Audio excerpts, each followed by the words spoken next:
अगर आप भी चाहते हैं एशिया म्यूजिक का ऑडियो वीडियो सबसे पहले आप तक पहुंचे, तो कृपया लाल बटन को दबा के चैनल को सब्सक्राइब जरूर करें और बेल आइकन को दबाना ना भूलें।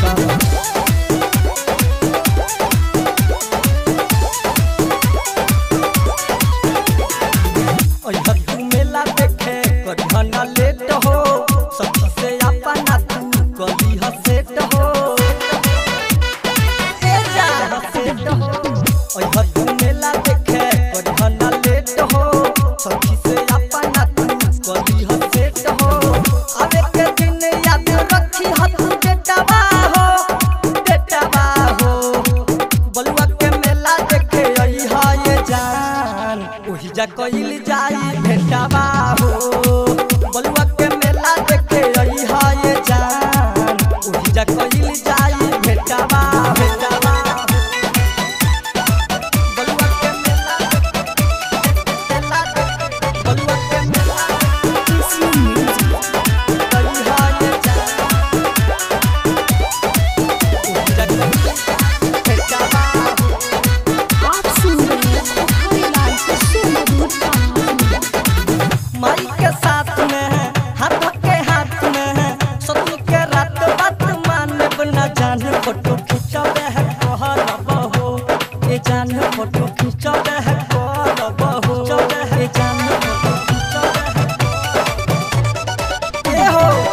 माई के साथ में हाथ के हाथ में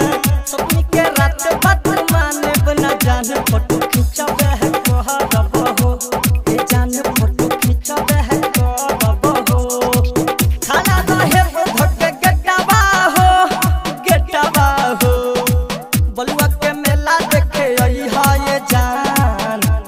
कइल जाई भेटावा हो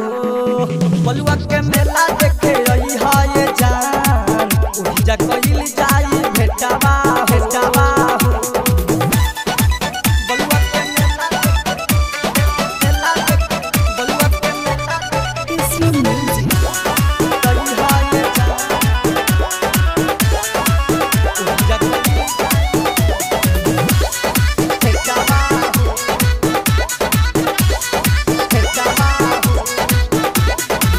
पहनी के साड़ी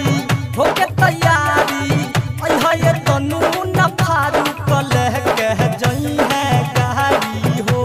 कि लह कह टाटा सफारी टाटा सफारी कह कह टाटा सफारी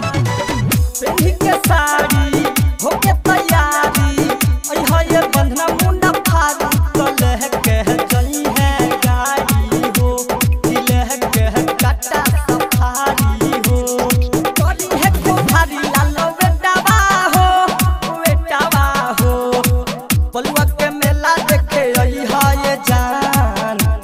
कइल जाई भेटावा हो